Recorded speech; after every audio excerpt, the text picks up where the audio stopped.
వ్యాఘ్రం! అమ్మో, వ్యాఘ్రం వచ్చేస్తుంది. ఆగు ఆగు. అయితే ఏమిటి భయం దేనికి? భయం దేనికని అడుగుతున్నావా? అది నన్ను తినేస్తే? అదెలా సాధ్యం? నే ఉండగా ఎలా తినగలదు? నువ్వేమన్నా వ్యాఘ్రాన్వా? అది నిన్ను చూసి వదిలేయడానికి? ఆ మాట నిజమే. మనకిప్పుడు ఒకే ఒక మార్గం ఉంది. ఏమిటి? మనం వెంటనే వృక్షం ఎక్కాలి. ఎందుకంటే వ్యాఘ్రం వృక్షం ఎక్కలేదని విన్నాను. అలాగే చేద్దాం. అరే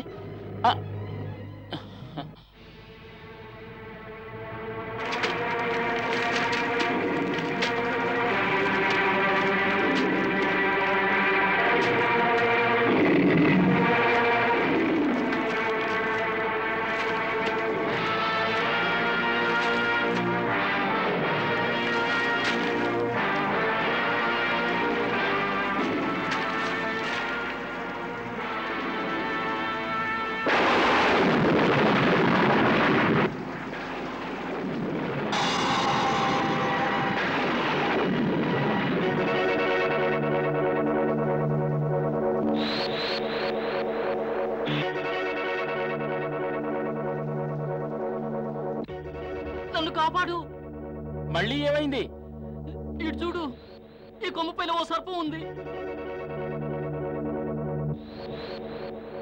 అయితే ఏమవుతుంది? పాపం అది కూడా వర్షంలో తడవకుండా ఉండాలిగా. దీన్ని పాపం అంటున్నావా? ఇది విషనాగు కృష్ణయ్య. కాటు వేసిందో ప్రాణం పోతుంది. అదెలా సాధ్యం? ఈ కృష్ణుడుండగా నాగు నిన్ను ఎలా కాటు వేస్తుంది?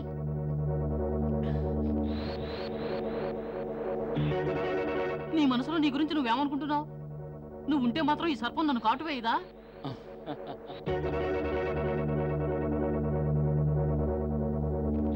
అలాగే అలాగే, నువ్వేం భయపడకు. ఆ నాగును వెళ్ళగొడతాను.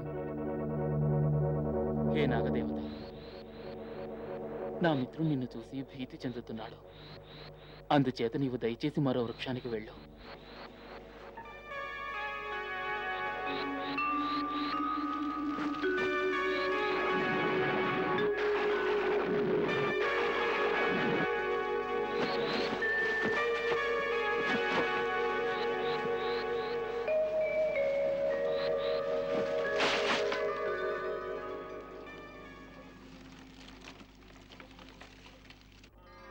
భలేవాడివే, నీకు భయం అనిపించలేదా? ఎంత సునాయాసంగా దాన్ని పట్టుకున్నావు. నీకు పాములు పట్టే మంత్రం తెలిసి ఉంటుంది. సుధామా, ఈ లోకంలో గొప్ప మంత్రం ఒక్కటే, ప్రేమ. ప్రేమ ద్వారా సమస్త ప్రాణికోటిని వశం చేసుకోవచ్చు. నా మనసులో ఆ సర్పం పట్ల ఎటువంటి ద్వేషమూ లేదు, కేవలం ప్రేమ ఉంది. ఆ ప్రేమను అర్థం చేసుకున్న సర్పం నా మాట విని వెళ్ళిపోయింది. ఇక మీద నీవు చింతించవనుకుంటాను.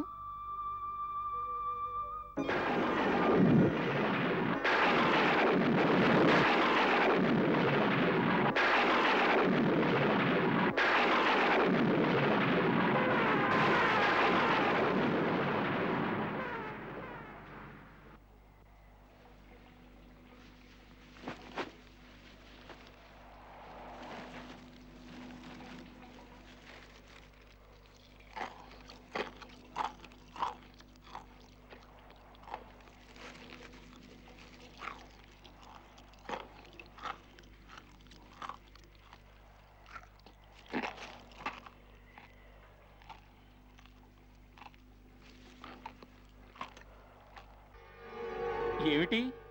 ఏదో కొరుకుతున్నట్టుగా తోస్తోంది. నువ్వేమైనా తింటున్నావా? లేదు, చలి వల్ల పళ్ళు కొరుక్కుంటున్నాను. అలాగా? బాగా చలిగా ఉందా? అవును, శరీరం అంతా వణికిపోతుంది. నాకు కూడా బాగా చలిగా ఉంది. నీకో విషయం తెలుసా? ఏదైనా తింటే శరీరంలో వేడి పుడుతుందట. నాకు ఆ శనగలివ్వు, ఇప్పుడు తినాలనుంది. ఇద్దరము తిందాం.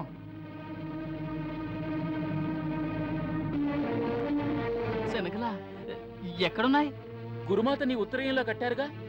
ఏమనో నా ఉత్తరయంలోనా?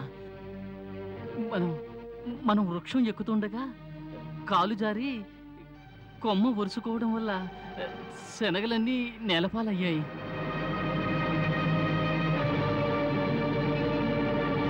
ఓహో, పడిపోయాయా? కానీ నీవసలే ఆకలికి తట్టుకోలేవాయే. మరి ఇప్పుడేం చేస్తావు? ఏం చేస్తాను? నేడి బ్రాహ్మణుడు పొస్తుండవలసిందే. అదెలా సాధ్యం?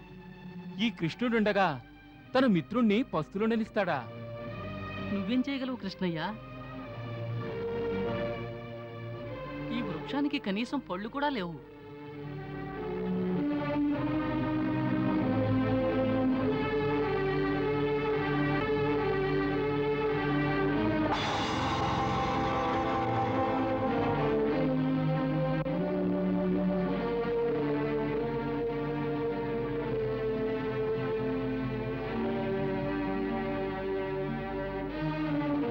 పళ్ళు లేకుంటేనే మిత్రుడు ఆకలి తీర్చడానికి నా వద్ద పలహారం ఉందిగా. నీ వద్ద పలహారం ఉందా? ఎలా వచ్చింది? నీకు జ్ఞాపకం లేదనుకుంటాను. ఇదివరకు మన ఇద్దరం వనానికి ఇలాగే కట్టెల కోసం వచ్చాం. అప్పుడు గురుమాత నాకు ఇచ్చిన శనగలు ఇప్పటిదాకా నా ఉత్తరీయంలోనే ఉన్నాయి. ఇవిగో తీసుకో. ఇవి ప్రస్తుతం నీ ఆకలి తీరుస్తాయి.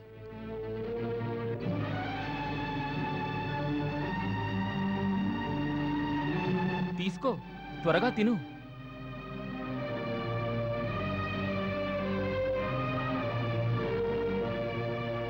అరే ఏమిటి?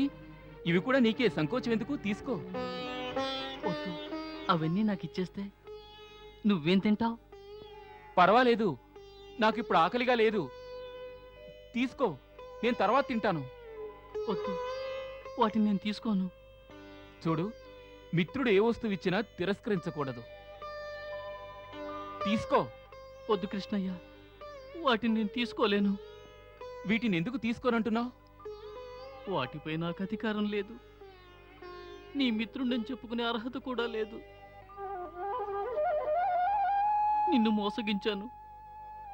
నిన్ను మోసగించాను కృష్ణయ్య. గురుమాత ఇచ్చిన శనగలు నేలపాలయ్యాయని అబద్ధం ఆడి నేనే తినేశాను. మహాపరాధం చేశాను. నన్ను క్షమించు మిత్రమా, నన్ను క్షమించు.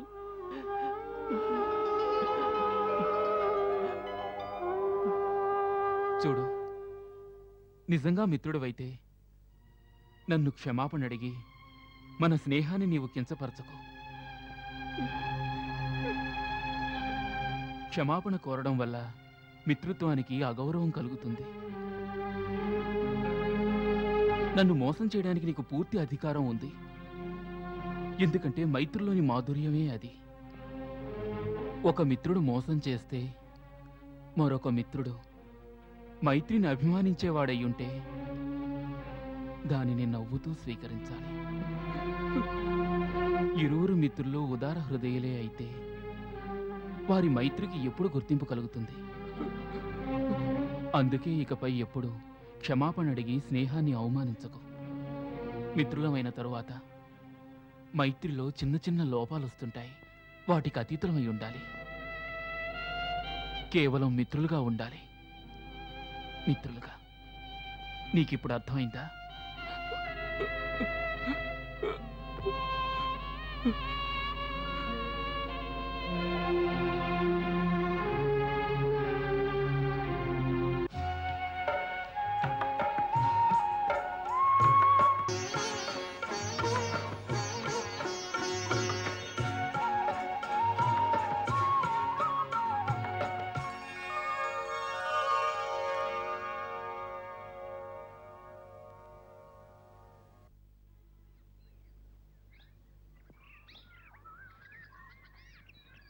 భిక్షాం దేహి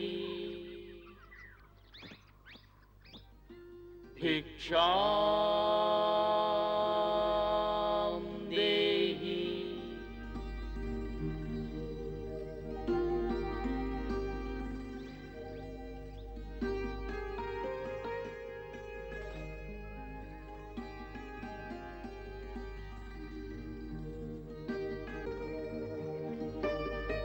బ్రహ్మచారులారా, నేడు మీ ఆలస్యానికి కారణం? మాత, నేడు ఆశ్రమం శుభ్రం చేయడం కారణంగా భిక్షకు రావడం ఆలస్యమైనది. తమరు మా కొరకు నిరీక్షించవలసి వచ్చింది. దయించి క్షమించండి. ఎంత మాట! క్షమించటం ఎందుకు? మీకోసం ఎందుకు నిరీక్షిస్తున్నానంటే ప్రతిదినం మీరు ఎండిన రొట్టెలు తీసుకువెళ్తున్నారు. నేడు బొబ్బట్లు చేశాను. మీరు త్వరగా వస్తే తృప్తిగా తింటారని ఎంతో ఆశపడ్డాను. ఇవిగో మీకోసం నేను వేడివేడి బొబ్బట్లు తీసుకొచ్చాను. బొబ్బట్లా? నీడు బొబ్బట్లు చేశారా? ఆ నేడు పౌర్ణమి పూజ జరిగింది. నైవేద్యం కోసం బొబ్బట్లు చేశాం. ఇవిగో మీ ముగ్గురికి ఒక్కొక్కటి.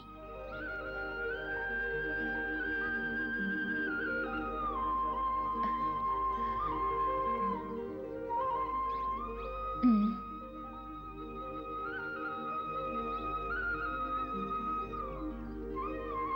ఇప్పుడే ఇక్కడే తినండి.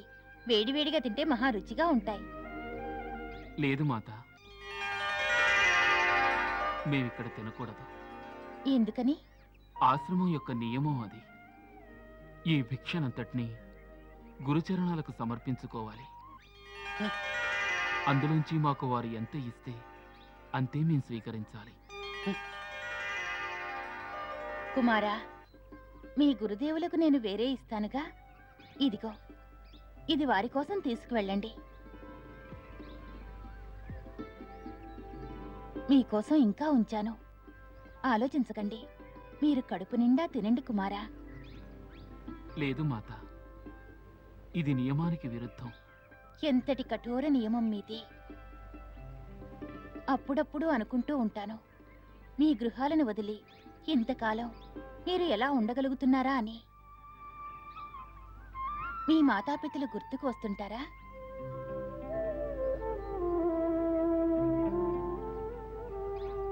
విద్యార్జన ఓ తపస్సు లాంటిది మాత. ఆ తపస్సు కఠినంగానే ఉంటుంది. తమరు చింతించకండి. మా గురుమాత మా గురించి ఎంతో శ్రద్ధ తీసుకుంటారు. వెళ్ళొస్తాం. ప్రణామం. వెళ్ళిరా కుమారా.